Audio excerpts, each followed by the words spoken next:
Accusing a politician of being politically expedient is like accusing water of being wet or circles for being round. They just can't help it. Even Hillary agrees.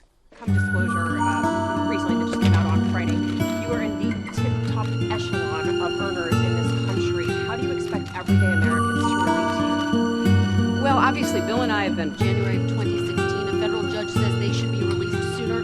Will you demand that they are released? I'm hypnotized, or she's hypnotized. But it's this belief that politicians can't be trusted that actually helps Hillary. As each new thing erupts, her campaign becomes a game of endurance called So What? She's the Loch Ness monster of candidates. Her head pops up from the waves just enough for her to emit a string of sounds, then back to the depths where she returns. This turns her critics into old saws. We keep repeating the same thing until we're all sick of hearing it. Benghazi, Benghazi, Benghazi. Say it 3 times, and mockery, not Beetlejuice, appears. 3 years ago, the Defense Intelligence Agency found that within 24 hours of that attack, the White House knew it was planned at least a week in advance. Still, the president and Hillary blamed a video, even promising a victim's parent that they would nail the filmmaker. We've seen rage and violence directed at American embassies over an awful internet video that we had nothing to do with. Crude and disgusting video sparked outrage throughout the Muslim world. To you, their families and colleagues, their sacrifice will never be forgotten. We will bring to justice those who took them from us. So why say this? Because it's politically expedient. They pushed a video to cover their butts. It's scandalous news, but it's old news. We've reported it before and before and before. It's weird how the repetition of facts actually help the guilty as the fact tellers get mocked. Since last September, Fox News has been pursuing this story doggedly to uncover how the administration blew it, when they blew it, why they blew it, and how they will continue to have blown it. And most importantly, how is this car still burning? I mean, it's been 8 months. Ah, death is funny. Which brings us to the present challenge. It's really not Hillary. It's our culture. The long-term mission for a conservative is to win the culture back from the left. Because no matter what you say about Benghazi or the police or the economy, your intent's going to be smeared just like that. So candidates, lock yourself in a room and don't come out until you learn how to express your beliefs persuasively. Because while it's okay and satisfying to nail Hillary for her lies, it helps to hammer out some truth of your own.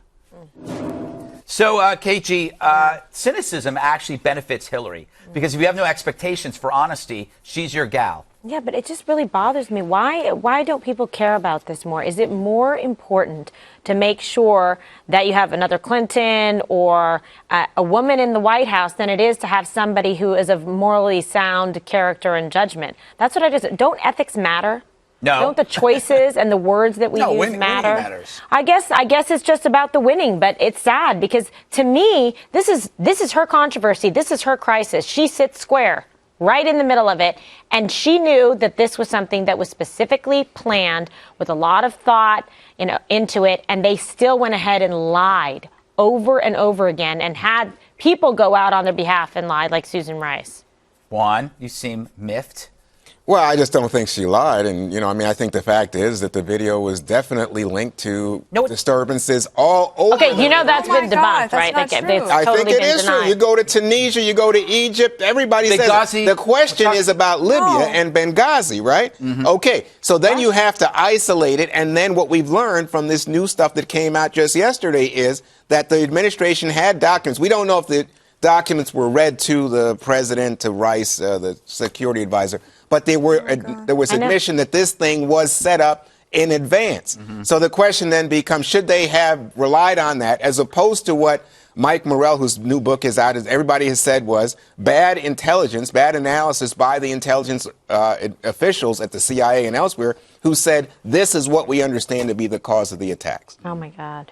I just have to sprinkle myself with some holy water right now because, like, the vodka. insane lies and nonsense that I'm hearing. God. But you know better than this. It had nothing to do with the video. It was a pre-planned. You are talking about Benghazi. It was a pre-planned attack, right? So why did they go ahead and perpetrate this? Because it was a much larger scope to all the disruptions in the Middle East. It had nothing to do with the video. Okay. That guy was the fall guy. He was a sacrificial lamb for the administration. Okay. So can I weigh in on your monologue? You were talking about politically expedient use or why politicians would say certain things.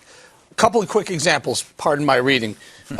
Hillary as candidate in 2008. Clinton, I will direct my administration to prevent needless classification of information that ought to be shared with the public. We will adopt the presumption of openness on Freedom of Information Act requests and urge agencies to release information quickly if disclosure will do no harm. Correct. Yesterday, Clinton said she wants her emails read as expediently as possible. Again, more politically expedient rhetoric.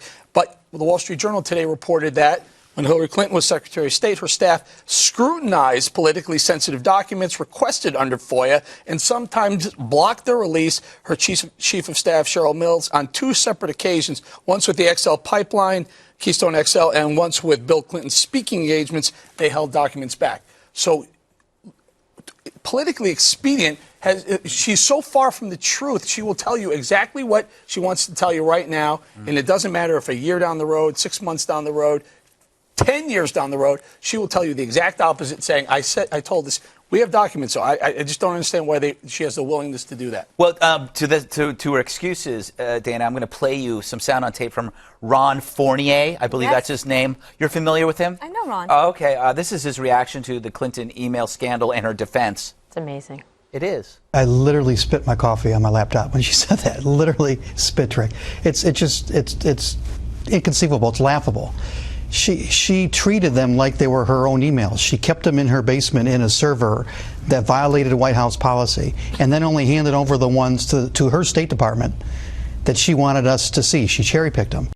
Dana, before you comment, I just want to point out that people have to stop using literally incorrectly. Literally. He meant not literally. He didn't actually spit, but he said literally. Okay. That angers me. Well, I'm sure we'll Maybe get a memo. Maybe he did. Nobody ever literally spits. No, he might have. Well, then he should see a doctor. Okay. Yeah, and his computer just got screwed up. He's not the only one, okay, but the Democrats have no alternative. So yesterday when you see, and I think you might have this later for sound on tape, that the Democrats in Iowa are like, what are her accomplishments? Yes. Like, I don't know, but they don't care. Yeah. That's sad. Can I say one thing about on the Benghazi piece? Please do, Dana. The Defense Intelligence Agency, let's just be very clear, who oversees all and coordinates all of those intelligence agencies and national security? That would be, first, the President of the United States, but the person that does it is Susan Rice, the National Security Advisor. So I think it's incredible that almost 2 years later, we get information that says that the DIA, the intelligence agency, of which the National Security Council is supposed to gather all the information, they know within 24 hours. So either they were totally ignored or it was politically expedient, because then she goes out 7 days later and says what she says. That was a lie, but also it says something about Hillary Clinton's instincts and Barack Obama's. When you're talking about the First Amendment and free speech, that is to be protected, right? Right. So when the left is clamoring over this NSA spying thing, and they're like, but we're for the Fourth Amendment. Like, are you for the First? And if you're for the First, you have to ask them, are they for the First? They basically said that a video caused the violence, which was a lie, but also that allowed everybody in the Muslim world who propagates that type of lie to fight against us using that language. Do you follow me? I follow you exactly. It's better to blame us than them. Of course. Because that's the background, the education that one has in a progressive life on campus, is that America is always the culprit. And in fact, maybe freedom of speech is a bit overrated. Can I play some of that tape? Do I have time that we were talking about the tape of these a focus group on Hillary's accomplishments? Roll this. What did she accomplish that you consider significant as Secretary of State? Secretary of State? I really can't name anything off the top of my head. Hey, give me a minute. Give me 2 minutes to go someplace else. Okay, Christina, can you think of something that she accomplished as Secretary of State that impressed you or thinks important?